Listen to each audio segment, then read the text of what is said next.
Sejam todos bem-vindos novamente ao nosso curso de Direito Constitucional Comparado. Na última aula nós já havíamos iniciado o tópico relativo à jurisdição constitucional das liberdades e nós já vimos os tópicos que iremos trabalhar, né, os remédios, as garantias fundamentais que iremos trabalhar nessas aulas finais do nosso curso, nessa terceira e última parte.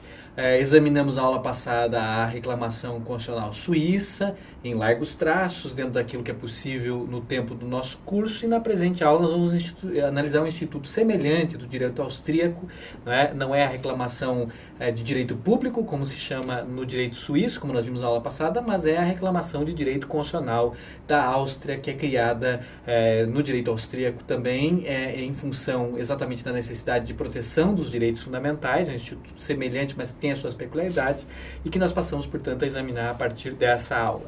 O nome do instituto em alemão é esse nome enorme que se encontra no slide, né? Verfassungsbeschwerde. Nós já vimos que Beschwerde é uma expressão jurídica alemã de difícil tradução, que significa algo como queixa ou algo como reclamação. Por isso mesmo, como nós já examinamos em aula anterior, nós adotamos essa expressão, reclamação constitucional. Não reclamação de direito público como era no direito suíço, mas reclamação constitucional, e é exatamente essa denominação que temos utilizado em lugar de outras como recurso constitucional, que nós já vimos que podem induzir as pessoas em erro. Então aqui a tradução é exatamente essa, uma reclamação ou uma queixa constitucional.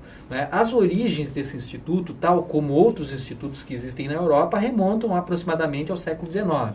Já no século XIX se percebia a necessidade de se criar mecanismos de proteção de direitos fundamentais para evitar que os poderes, fosse o legislativo, o executivo, o judiciário, violassem direitos fundamentais. Agora, todos esses institutos do século XIX, que nós não temos tempo de examinar aqui, eles eram institutos que eram caracterizados por uma série de limitações, mais ou menos nos termos daquilo que a gente mencionou quando estudamos exatamente o recurso, ou a reclamação constitucional, a reclamação de direito público suíça, né?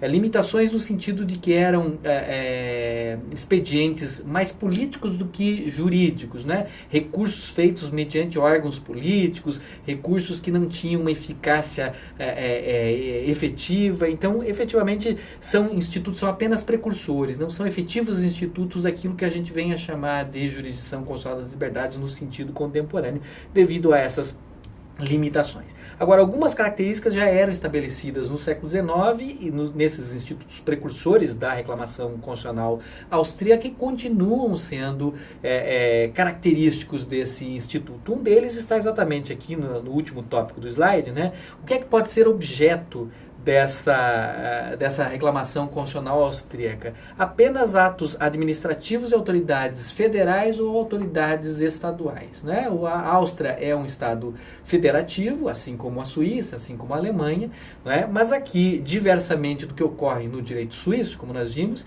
tanto os atos federais quanto os atos estaduais são passíveis de controle de constitucionalidade por meio desse expediente, dessa ação constitucional, desse writ constitucional, né? Dessa garantia fundamental. Então, tanto atos federais quanto atos estaduais podem ser objeto desse controle, desde que sejam atos reputados violadores de direitos fundamentais, ou seja, a parametricidade aqui na reclamação constitucional austríaca é a mesma parametricidade que nós examinamos na reclamação de direito público suíça, ou seja, direitos fundamentais. É o ato do poder público que supostamente viola direitos fundamentais que dá ensejo ao cabimento dessa ação constitucional e, portanto, o parâmetro de controle de constitucionalidade são as normas constitucionais que estabelecem direitos fundamentais. Agora, observe-se que se de um lado é mais amplo do que o instituto análogo suíço, de outro lado é mais restrito. É mais amplo porque, como nós vimos, o suíço apenas pode ter por objeto atos cantonais e não atos federais. É um princípio do direito constitucional suíço os atos federais não serem passíveis de controle de constitucionalidade judicial, né? Aqui nós temos essa ampliação, federais e estaduais. Mas, por outro lado, nós não temos a abrangência de atos legislativos e de atos judiciais, né? Percebam que, quanto a esse aspecto, o tipo de atos com relação ao órgão ou ao poder que os origina, aqui, efetivamente, o escopo, a abrangência da reclamação constitucional austríaca é mais restrita. Apenas atos administrativos, não abrangendo, portanto, atos judiciais propriamente ditos e não abrangendo atos legislativos. Então, de um lado mais amplo, federais e estaduais, mas de outro lado mais restrito, apenas atos da administração. com uma observação que já é necessária. Atos da administração que tenham sido confirmados por todas as instâncias ordinárias, inclusive do Poder Judiciário. Ou seja, aqui na prática, em função de uma característica semelhante à do recurso de direito público suíço, aquela característica da subsidiariedade, esse instituto aqui também é subsidiário, né? Vai se exigir o esgotamento dos recursos ordinários, e isso implica esgotamento, inclusive, dos recursos judiciais, porventura, cabíveis. Aqui o mesmo que nós dissemos sobre o instituto anterior cabe também. É preciso que o ato administrativo tenha sido confirmado por uma decisão judicial definitiva para que a via excepcional, extraordinária, em único grau de jurisdição que é aberta pela reclamação constitucional, ela se torne viável. Então, aparentemente, é como se a reclamação fosse voltada contra um ato judicial, mas na prática ela é voltada contra um ato administrativo que foi mantido por um ato judicial. O fato de ela ser voltada contra um ato judicial é fruto do caráter da subsidiariedade, ou seja, é fruto exatamente da exigência do esgotamento dos recursos ordinários, que, via de regra, se faz presente nesses institutos que nós estamos estudando, como nós já pudemos mencionar em aula anterior, né? Esse instituto ele é recepcionado no direito constitucional federal austríaco com a Constituição de 1920, a famosa Constituição que nós já fizemos menção anteriormente ao estudar o controle judicial de constitucionalidade, né, cujo anteprojeto foi elaborado por Hans Kelsen, que previu o controle abstrato e concentrado de constitucionalidade por uma Corte Constitucional, inaugurando este modelo novo de controle de constitucionalidade em abstrato, em via de ação, né, e que nós já fizemos menção, portanto, em aulas anteriores, né? Essa Constituição, só como observação, ela foi suspensa em 29 em função da ocupação nacional socialista da Áustria e só voltou a entrar em vigor em 1945, depois do final da Segunda Guerra Mundial, né? Os autores apontam como fonte de inspiração para o recurso constitucional austríaco exatamente o recurso de direito público ou a reclamação de direito público suíça, né? É exatamente o direito suíço que parece ter sido a fonte de inspiração para essa reclamação austríaca.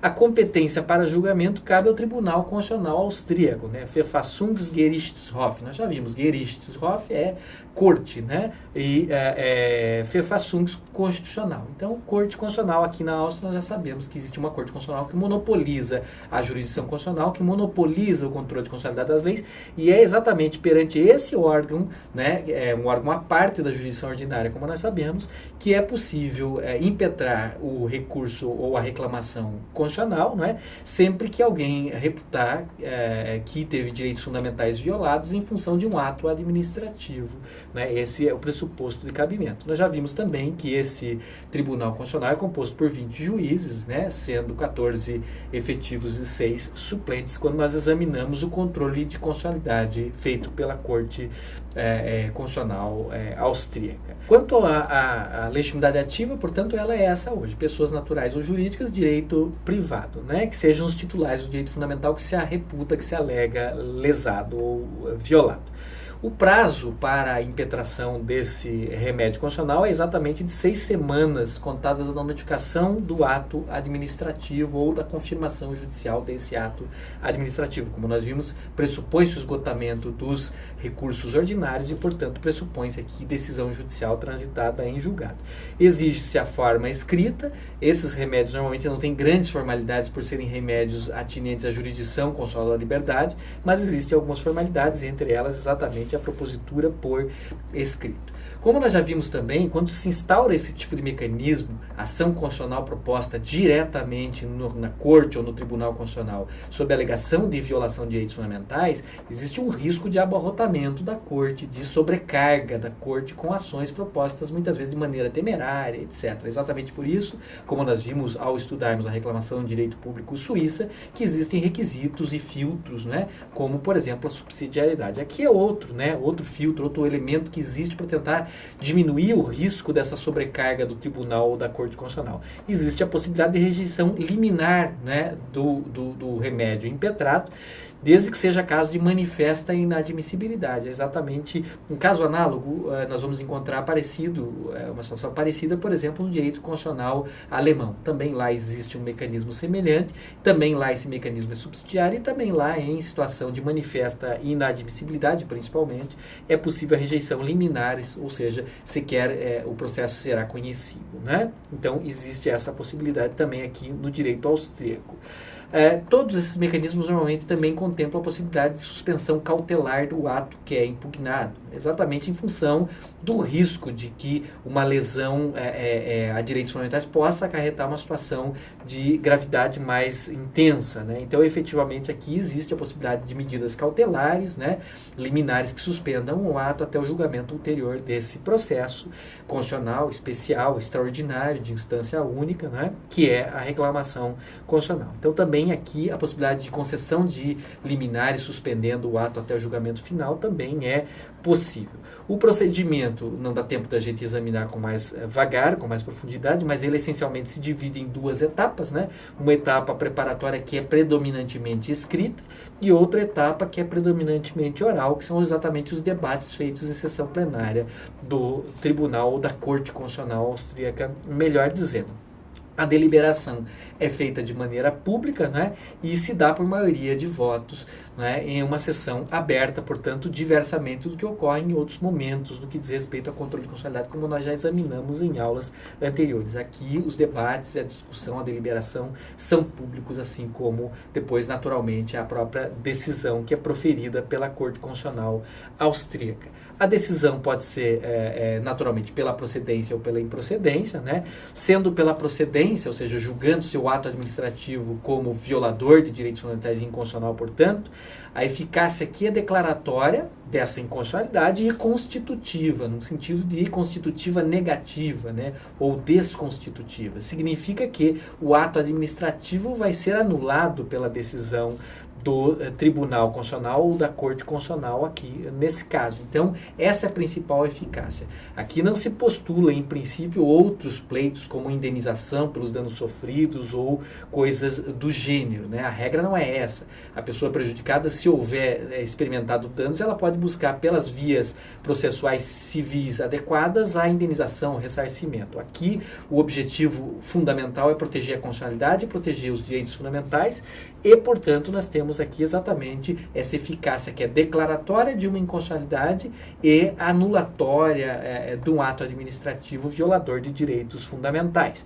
A despeito disso, é possível que efetivamente aqui o Tribunal Constitucional, a Corte Constitucional Austríaca, ela condene a autoridade responsável no sentido de acometê-la de determinados encargos, né? Qualquer providência administrativa que seja necessária para o restabelecimento da situação jurídica lesada do interessado pode ser determinado pela Corte Constitucional Austríaca e essencialmente, isso é um elemento constituinte importante do teor dessa decisão.